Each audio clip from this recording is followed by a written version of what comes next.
Valeth had lived for 12,000 years. She had watched stars being born and die. She had seen entire civilizations rise from primitive caves to build ships that could cross galaxies. She had witnessed the fall of empires that thought they would last forever. In all that time, she had never found anything truly surprising. The universe, she believed, had nothing new to offer someone who had seen everything. The Eternity were the oldest race in the known galaxy. Their bodies did not age. Their minds could store memories across countless centuries. They moved through time the way lesser beings moved through rooms. Death was something that happened to other species. It was a weakness, a limitation. The Eternity considered themselves above such things. Valeth served as an observer on the Galactic Council. Her job was simple. She watched the younger races. She recorded their progress. She reported on their development. Most of the time, she found the work boring beyond words. These mortal species lived such short lives. They burned bright and then disappeared like sparks from a fire. What could they possibly achieve that would matter? That humans were the newest addition to the galactic community. They had only discovered faster-than-light travel 50 years ago. In the scale of cosmic history, they were infants. They came from a small planet on the edge of a minor spiral arm. Their bodies were fragile. Their lifespans were laughably short. Most humans lived less than 100 years. Valeth could hold her breath longer than that. The other races found humans amusing in a strange way. They were reckless and foolish. They threw themselves into dangerous situations without thinking. They built colonies on hostile worlds where any sensible species would never go. They explored regions of space that older, wiser races had marked as forbidden. When warned about dangers,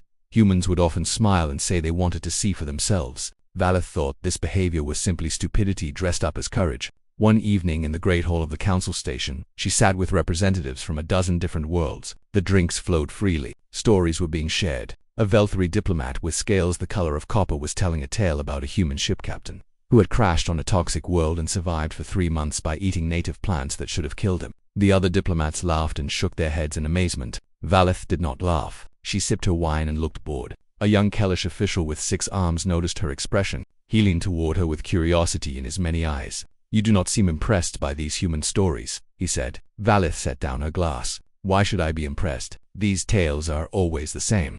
A human does something foolish. The human somehow survives through luck or stubbornness. Everyone acts as though this is heroic. I fail to see what is heroic about not dying."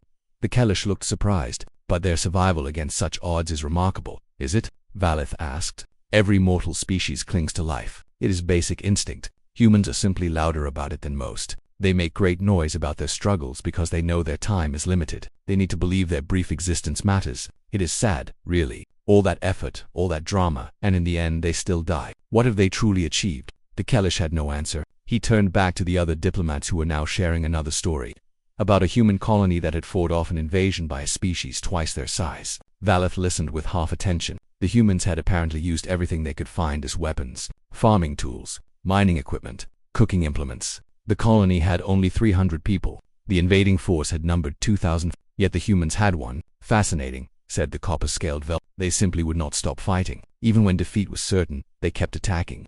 Because they did not know when to give up," Valeth said. "That is not wisdom. That is the behavior of cornered animals." The table fell silent. Several diplomats looked uncomfortable. The Eternity were respected across the galaxy, but they were not always liked. Their arrogance was well known. Valeth did not care. She had earned the right to speak truth. She had lived longer than anyone at this table would ever live. She had seen races come and go, like seasons on a world with a fast orbit. Humans would be no different. In a few thousand years, they would be gone. Their stories would be forgotten. The Eternity would still be here, watching the next young species make the same mistakes. A message arrived on her communication device. She glanced at the screen and felt a flicker of irritation. The council was sending her on an assignment. She was being dispatched to observe a situation on a border world called Kethron, for there was some kind of conflict brewing between human settlers and a hostile local species.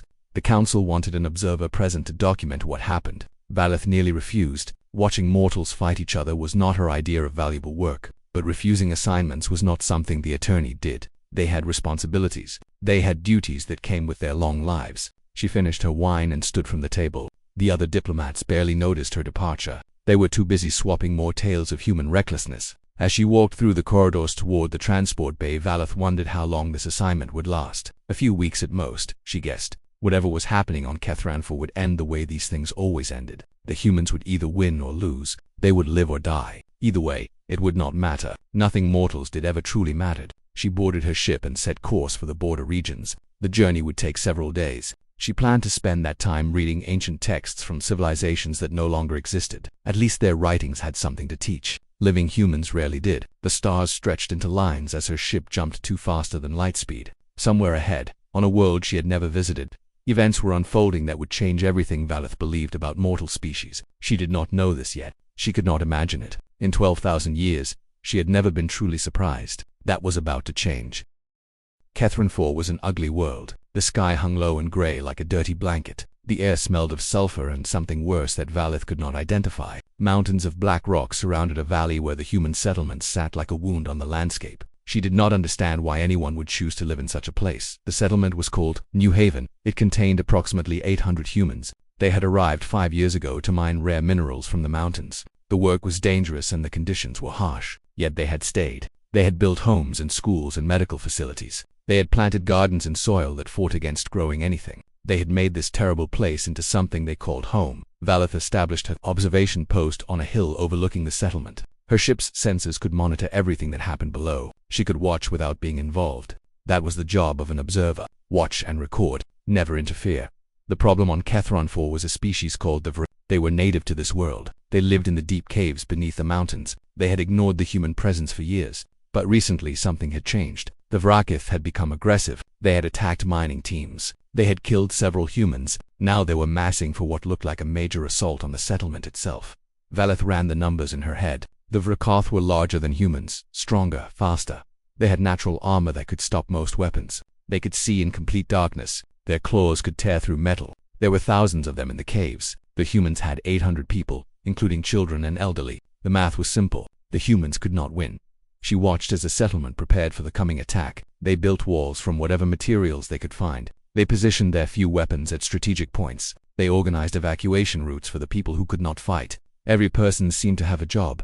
Even the children helped carry supplies and messages. Valeth noticed one human in particular. He moved through the settlement, giving orders and checking defenses. He spoke with everyone he passed. He touched shoulders and shook hands and looked people directly in their eyes. The settlers seemed to draw strength from his presence. They stood taller after he spoke with them. They worked harder. They looked less afraid. His name was Marcus Cole. He was 47 years old. He had been a soldier before becoming a colonist. His wife had died in one of the early Vrakith attacks. His daughter, a girl of 12, worked alongside him now, helping coordinate communication between defense teams. Valeth found herself curious about this man despite her better judgment. She increased the focus of her senses to study him more closely. His face showed lines of worry and exhaustion. His hands shook slightly when he thought no one was watching. He was afraid. He knew the odds as well as anyone. Yet he kept moving. He kept working. He kept that look of calm determination on his face whenever others could see him. This was the difference between humans and sensible species, Valeth thought. A sensible species would have evacuated. A sensible species would have called for help and waited for rescue. A sensible species would have accepted that some situations cannot be won. Humans were not sensible. The attack came at dawn on the third day of her observation. The Vrakoth poured out of the mountains like water from a broken dam. There were so many of them that the ground seemed to move. Their screams filled the air with sounds that made her senses crackle. They charged toward the settlement with murder in their many eyes. The humans opened fire. Energy weapons and projectile guns lit up the gray morning. Vrakith fell by the dozens, but more kept coming. Always more. For every one that fell, 3 more took its place. The wall of bodies advanced despite the desperate defense. Valeth calculated that the settlement would be overrun within 2 hours. She began composing her preliminary report.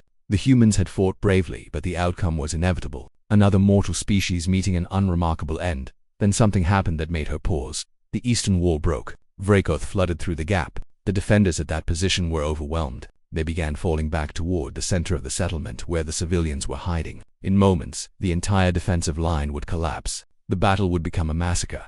Marcus Cole ran toward the breach, not away from it. Toward it, Valeth leaned forward at her console, her ancient eyes narrowing. This made no tactical sense. One man could not hold a gap in the wall against hundreds of attackers. It was suicide. It was pointless. It was exactly the kind of foolish behavior she had criticized at the diplomatic gathering.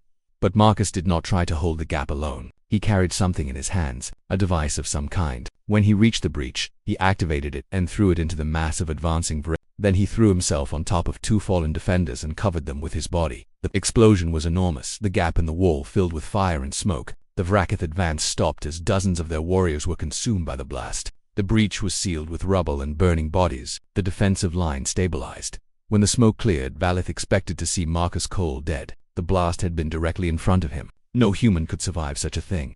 Marcus stood up. His back was burned. His clothing was destroyed. Blood ran from wounds on his arms and legs, but he stood up. He helped the two defenders he had shielded to their feet. Then he picked up a weapon from a fallen soldier and began firing at the Vrakoth, who were trying to find another way through the rubble. Velith checked her sensors twice. The readings were not possible. The damage to his body was severe. He should be in shock. He should be unconscious. He should be dead. Yet he kept fighting. She watched him for the next 4 hours as the battle raged. She watched him take wounds that would have killed many species. She watched him keep fighting despite injuries that should have stopped any living creature. She watched him rally the defenders again and again, when it seemed like all hope was lost. When the Vrakoth finally retreated back to their caves, Marcus Cole was still standing on the walls of New Haven. His body was broken in ways that Valith could barely comprehend. Medical teams rushed to him immediately. They had to force him to accept treatment. He kept insisting that others needed help more than he did. Valith sat in her observation post long after the battle ended. Her report remained unfinished on her screen. She could not find the words to describe what she had witnessed for the first time in 12,000 years. She had seen something that did not fit into her understanding of the universe. She had seen a mortal defy death through nothing but sheer refusal to accept defeat, and she did not know what to do with that information.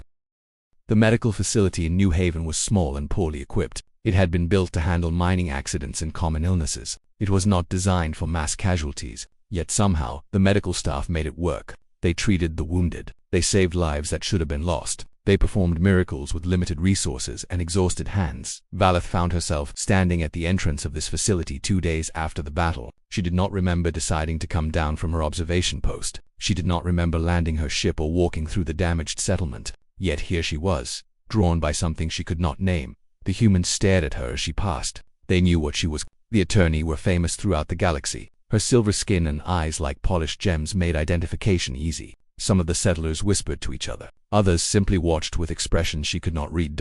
She found Marcus Cole in a bed near the back of the facility. His daughter sat beside him, holding his hand while he slept. The girl looked up when Valith approached. Her eyes were red from crying, but her jaw was set with determination. She reminded Valith of her father. "You are the observer," the girl said. It was not a question. "I am," Valith replied. Her voice sounded strange in this place. Too formal, too cold. "I wished to see the man who held the eastern wall." The girl tilted her head. "Why, you could watch him from your ship. You watched the whole battle from up there. Never helped, never did anything, just watched."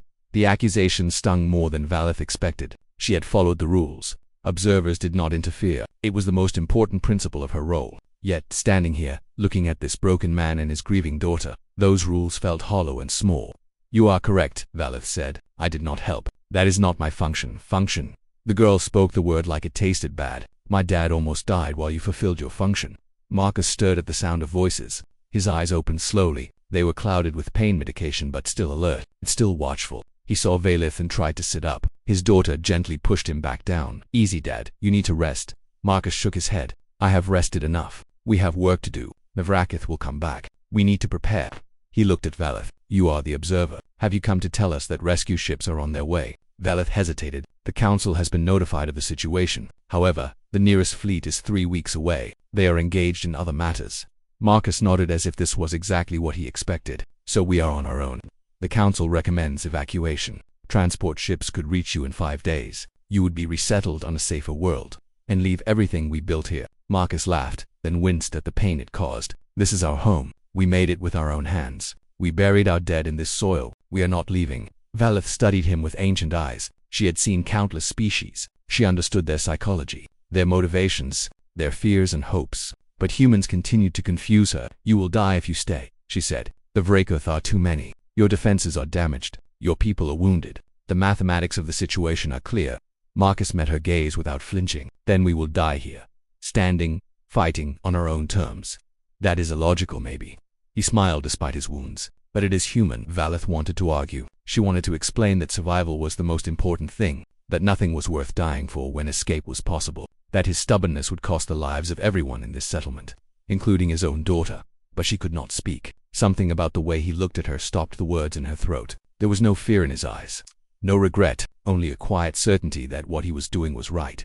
She turned and left the medical facility. She walked through the settlement, past workers repairing walls and children playing in the dust, past a memorial being built for those who died in the battle, past gardens where vegetables were growing despite the terrible soil, past past all the evidence of what humans could create when they refused to give up. Her ship lifted off and returned to the observation post on the hill. She sat at her console and stared at the data streams without really seeing them. Her mind kept returning to Marcus Cole and his impossible determination. In 12,000 years, Velith had never understood why mortals fought so hard for things that would eventually be lost. Everything ended. Everything faded. Why struggle against the inevitable? Now, watching this settlement prepare for another assault they could not win, she began to glimpse an answer. It was not about winning. It was not about surviving. It was about choosing who you wanted to be in the face of impossible odds. It was about standing for something larger than yourself. It was about leaving a mark on the universe, however small, that said you were here and you mattered. The thought was new and strange and deeply unsettling. Velith had spent millennia observing, recording, judging from a distance.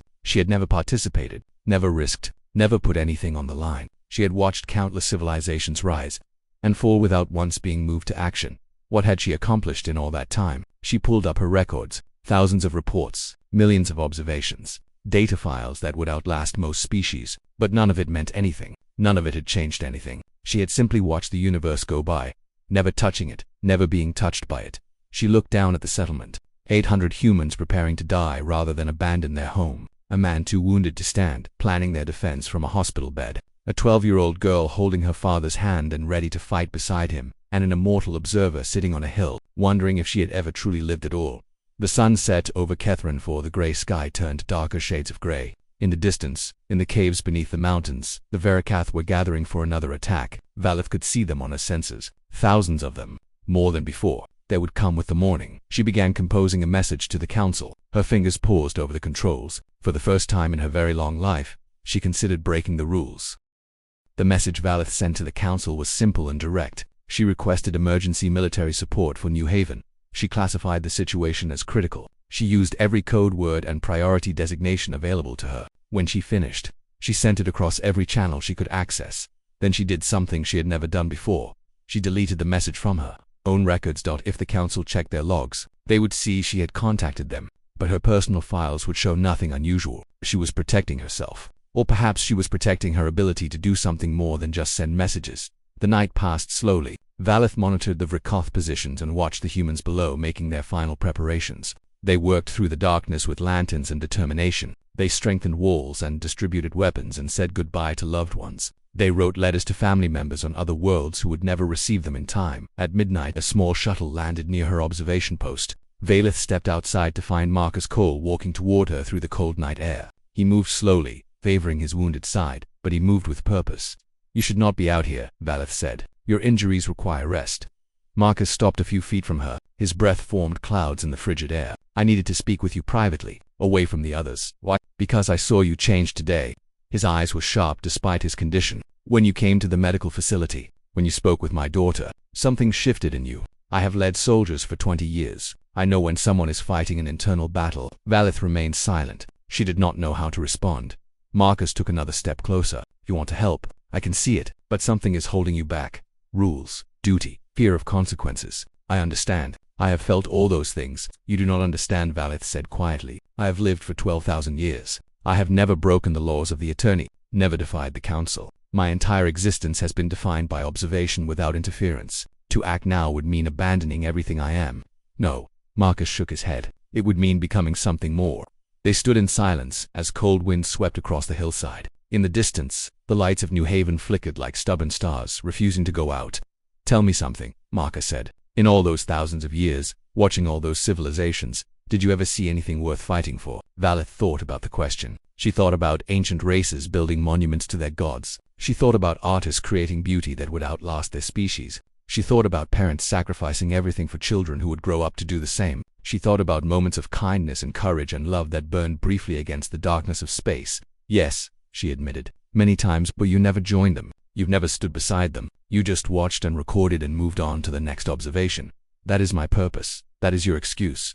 Marcus coughed and steadied himself against a rock. "I am going to die tomorrow. I know this. The odds are too great, but I will die standing between monsters and my people. I will die being the man I chose to be. What will you be when I am gone? Still watching, still taking notes, still convincing yourself that observation is enough?" He turned and walked back toward his shuttle without waiting for an answer. Velith watched him go, watched the small craft lift off and descend toward the settlement, watched until it disappeared among the buildings and lights below.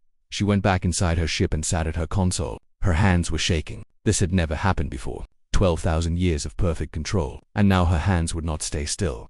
Her screen displayed the sensor data showing the Vrakoth army in the caves. Their numbers had grown to nearly 5,000. They had weapons now taken from dead miners and raiders they had killed over the years. They were organized, coordinated. This was not a swarm of animals. This was a military force preparing for total destruction. The humans had no chance. Velith opened her weapon systems. Her ship was not designed for combat. Observers carried only basic defensive armament, but basic defensive armament by Etany standards was still formidable by most other measures. Her energy batteries could level mountains. Her shields could withstand direct nuclear strikes. Her speed could outmaneuver any ship built by younger races. She could make a difference. She could change the outcome. She could save lives that were counting down their final hours below. But doing so would end her career. It would end her standing among the It might end her life if the Council decided to make an example of her. Observers who interfered were exiled at best, terminated at worst. Was it worth risking everything she had for people who would die eventually anyway, for a settlement on a worthless rock in an insignificant corner of the galaxy, for mortals who had been fighting their own hopeless battles long before she arrived and would continue long after she was gone? She pulled up her personal files. 12,000 years of memories, images and recordings from thousands of worlds, art she had collected, writings she had preserved, connections she had made with beings who were now dust and forgotten names. She had always told herself these files were her legacy, the proof that her long existence had meaning. But looking at them now, she saw them for what they really were. Evidence that she had spent 12,000 years hiding from life while pretending to document it. Marcus Cole had lived 47 years. He had loved his wife. He had raised his daughter. He had built a community on a hostile world through nothing but determination and care. Tomorrow he would stand against impossible odds because that was who he chose to be. He had accomplished more in half a century than she had in 12 millennia. The realization hit her like a physical blow. She had been so proud of her immortality, so certain that long life made her superior. But time without purpose was just emptiness. Years without meaning were just numbers. She had survived for ages while never truly living for a single moment. Dawn began breaking over the mountains. The gray sky lightened slightly. Somewhere in the caves, the Vrakoth were beginning their march. In the settlement below, 800 humans were taking their positions for a battle. They could not win. Velith's hand stopped shaking. She powered up her engines and lifted off from the observation post. But instead of flying toward orbit and safety, she turned her ship toward the mountains, toward the caves where thousands of enemies were emerging into the morning light. For the first time in 12,000 years, she was going to do more than watch. She was going to fight. The defenders of New Haven saw the observer ship descending from the hillside and assumed she was finally leaving. They had expected nothing else. The Attorney were famous for their detachment, famous for watching civilizations burn while taking careful notes on the color of the flames. Then, the ship turned toward the mountains. Marcus Cole stood on the western wall with a weapon in his hands and confusion on his face. He watched the silver vessel accelerate toward the approaching Vrakoth army. He watched its weapon systems come alive with a brilliant blue glow that hurt his eyes even from this distance. "What is she doing?" his daughter asked from beside him. Marcus did not answer. He did not have words. The observer ship struck the Vrakoth formation like lightning from an angry god. Energy beams carved through the packed bodies of attackers. Explosions erupted among their ranks. Chaos and panic spread through enemies who had never faced anything like this before. They had expected frightened humans with primitive weapons. They had not expected an immortal being who had finally chosen to act. Velith flew her ship through patterns she had only ever read about in combat manuals. She targeted command positions and weapon caches. She blocked routes of advance and created barriers of fire that funneled the attackers into kill zones. She had observed 1,000 battles across 1,000 worlds. Now she was applying everything she had learned. The Vrakoth tried to regroup. They tried to bring their own weapons to bear against the ship that was tearing their army apart. But Velith was too fast, too precise, too determined. She had spent 12,000 years watching others fight. She understood tactics and strategy better than most beings in the galaxy. She had simply never used that knowledge before. Below, the humans of New Haven watched in stunned silence as an Attorney observer violated every rule of her kind to save them. The battle lasted 3 hours. It felt like 3 years. Velith's ship took damage. Multiple hits from Vrakoth weapons scored her hull and weakened her shields. Warning lights flashed across her console. Systems began failing one by one, but she kept flying, kept fighting, kept proving that even an immortal could be taught courage by mortals. When the Vrakoth finally broke, they ran for the deep caves that even Velith's weapons could not reach. Less than 1,000 of them survived. Their army was shattered. Their leadership was destroyed. They would not threaten New Haven again for generations. If ever Velith landed her damaged ship in the center of the settlement, smoke poured from cracks in the hull. Energy conduits sparked and failed. The vessel would never fly again. She had traded 12,000 years of mobility for a few hours of purpose. She emerged from the ship to find every human in New Haven standing in a circle around her. They stared at her with expressions she could not read. No one spoke. No one moved. The silence stretched until it became almost painful. Then Marcus Cole stepped forward. He was bleeding from fresh wounds. His face was covered in soot and sweat. He looked like he had been through a war, which he had, but his eyes were bright and his stance was steady. "Why?" he asked simply. Valith considered the question carefully. There were many answers she could give: strategic justifications, tactical explanations, philosophical arguments about the value of intervention, but none of them were true. "Because you made me want to be something more than an observer," she said. "Because you showed me that living one day with purpose is worth more than existing forever without it. Because when I watched you refuse to surrender, I realized I had been surrendering my entire life." Marcus nodded slowly. He seemed to understand something she had not spoken aloud. "What happens now?" his daughter asked. "Will your council punish you?" "Yes." Valith had no doubts about this. "When they learn what I have done, they will revoke my status, strip my privileges, possibly exile me from attorney society entirely." "Then come with us," Marcus said. "When the evacuation ships arrive, leave this world with us. Start over somewhere new." Valith looked at the humans surrounding her, wounded, exhausted, grieving their dead, yet alive because of what she had done. These short-lived creatures who had taught an ancient being how to truly exist. "I would be a burden," she said. "I know nothing of mortal life, nothing of building communities or raising families or all the things you do every day. I have only ever watched. Then you will learn." Marcus extended his hand toward her. "You will make mistakes and fail and struggle. You will hurt and grow and change. That is what living means. That is what it means to be mortal, even if your body refuses to die." Valith stared at his hand, a simple gesture of welcome from a man she had dismissed as inferior just days ago, a bridge between two beings separated by thousands of years and fundamentally different views of existence. She took his hand. The humans of New Haven cheered. They surrounded her with warmth and gratitude and something she had never experienced in 12,000 years of lonely observation: belonging, community, family. 3 weeks later, the council ships arrived. They found an empty settlement. The humans had already left for a new world, taking one Eternity exile with them. Valith's records had been transmitted to the council archives as required, but she had added a personal note at the end. The message read, "For 12,000 years, I laughed at tales of mortal heroes. I thought their brief lives made their struggles meaningless. I was wrong. I have learned more from these humans in a few days than I learned in all my centuries of observation. They do not fear death because they understand something I never grasped. It is not the length of life that matters. It is what you choose to do with it. I am no longer an observer. I am choosing to live." On a distant world with blue skies and warm sunshine, a silver-skinned woman worked alongside human settlers building a new community. She was awkward and uncertain and made countless mistakes, but she was happy in a way she had never known was possible. Marcus Cole watched her from his porch each evening as she returned from the fields. He watched her laugh at her own failures and celebrate small victories. He watched her change from an ancient being afraid of living into someone, learning to embrace every precious moment. His daughter had asked him once if he thought Valith would ever stop being amazed by mortal life. He had smiled and said he hoped not, because that amazement, that wonder at the brief beauty of existence, was what made humans truly special. And now, an immortal had caught that fire. The universe was a little brighter for it.